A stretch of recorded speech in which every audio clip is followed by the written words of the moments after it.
نحمده ونصلي على رسوله الكريم أما بعد.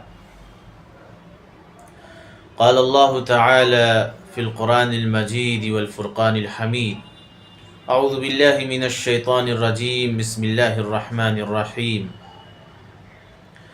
يا أيها الذين آمنوا اتقوا الله حق تقاته ولا تموتن إلا وأنتم مسلمون.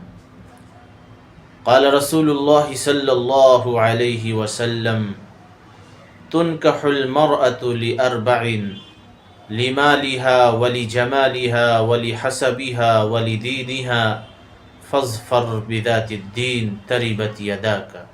صدق اللہ العظیم. حاضرین و ناظرین،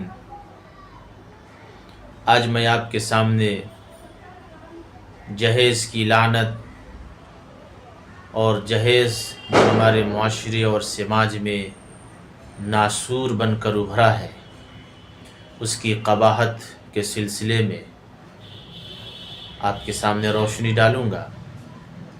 سب سے پہلے میں خطبے کے اندر جو آیت کریمہ تلاوت کی ہے اس کا ترجمہ پیش کرتا ہوں. اللہ نے فرمایا: اے ایمان والو، تم اللہ سے ڈرو جیسا کہ اس سے ڈرنے کا حق ہے. نبی علیہ الصلاۃ والسلام نے فرمایا: نکاح جو کیا جاتا ہے، رشتہ جو کیا جاتا ہے، وہ چار چیزوں میں سے کسی ایک کو مد نظر رکھ کر کیا جاتا ہے: مال کی بنیاد پر، جمال کی بنیاد پر، حسب اور نسب کی بنیاد پر، اور سیرت و کردار کی بنیاد پر. نبی رحمت سرکار دو عالم صلی اللہ علیہ وسلم نے فرمایا کہ اگر ان میں ٹکراؤ پیدا ہو جائے تو تم سیرت و کردار کو ترجیح دینا، دینداریت کو ترجیح دینا. یہ نبی علیہ الصلاۃ والسلام نے فرمایا، اس لیے کہ اللہ کے نزدیک تقوی کا اور عزت کا معیار نہ تو مال ہے، عزت کا معیار نہ جمال ہے، عزت کا معیار نہ حسب نسب ہے، عزت کا معیار تقوی اور حسن اخلاق اور سیرت و کردار ہے. پیارے آقا صلی اللہ علیہ وسلم نے فرمایا: من تزوج امرأة لعزها لم يزد الله إلا ذلا ومن تزوجها لمالها لم يزد الله إلا فقرا. کہ جو شخص کسی عورت کی شہرت سن کر اس سے شادی کرے گا، اللہ تعالی اس کو ذلیل کر دے گا، اور جو شخص کسی عورت سے اس کی مالداری کی بنیاد پر شادی کرے گا، اللہ تعالیٰ اسے اس کے فقر میں مزید اضافہ فرما دے گا. اور جو شخص حسب اور نسب کی بنیاد پر کسی عورت سے شادی کرے گا، اللہ تعالیٰ اس کی کمینگی میں مزید اضافہ فرما دے گا. البتہ جس نکاح سے مقصود نگاہوں کی حفاظت ہو، شرمگاہ کی حفاظت ہو، پیارے آقا صلی اللہ علیہ وسلم کی سنت کی پیروی ہو، آقا صلی اللہ علیہ وسلم کی سنت کی اتباع ہو، اور خواہشات کو پورا کر کے اللہ کی رضا حاصل کرنا مقصود ہو، اللہ تبارک و تعالی اس شادی میں برکت عطا فرماتا ہے. آج میں آپ کے سامنے جس بات کی طرف توجہ دلانا چاہتا ہوں وہ یہ کہ شریعت نے نکاح کو آسان ترین بنایا تھا، لیکن ہم نے نکاح کو مشکل ترین بنا دیا. یہ منگنی کی رسم، مہندی کی رسم، منگنی کی شریعت نے اجازت دی ہے، لیکن جو مروجہ منگنی ہے، کیا یہ سنت کے مطابق ہے؟ کیا یہ سنت کے مطابق ہے؟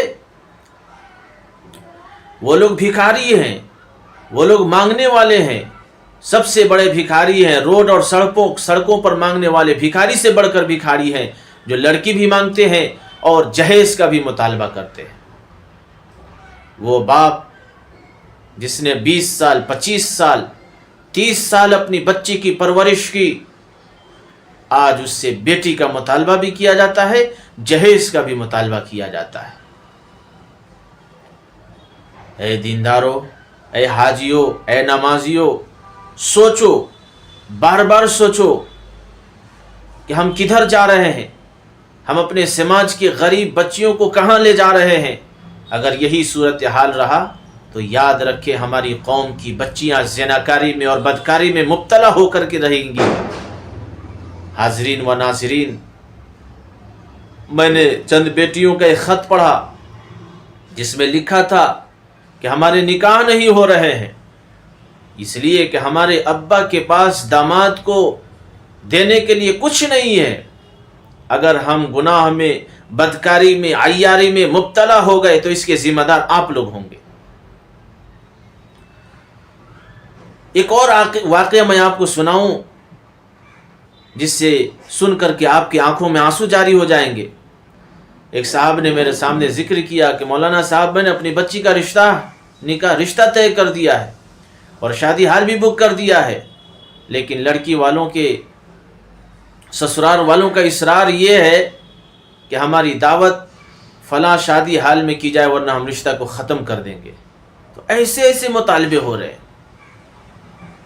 پہلے کے لوگ یہ تھا کہ لوگ اپنی بچیوں کو اور اپنے داماد کو ہدیتاً بہت ساری چیزیں پیش کرتے تھے، دیتے تھے، تو اس میں کوئی حرج نہیں ہے، کوئی قباحت کی بات نہیں ہے۔ اور آج بھی جو لوگ اپنی خوشی سے بنا مطالبے کے لوگ دیتے ہیں تو اس میں کوئی حرج نہیں ہے، لیکن آج ہو یہ رہا ہے کہ شادی سے پہلے مطالبے ہوتے ہیں، فہرستیں بنتی ہیں، شرطیں لگتی ہیں، تو اب اس کے حرام ہونے میں شک و شبہ کی کوئی گنجائش نہیں ہے۔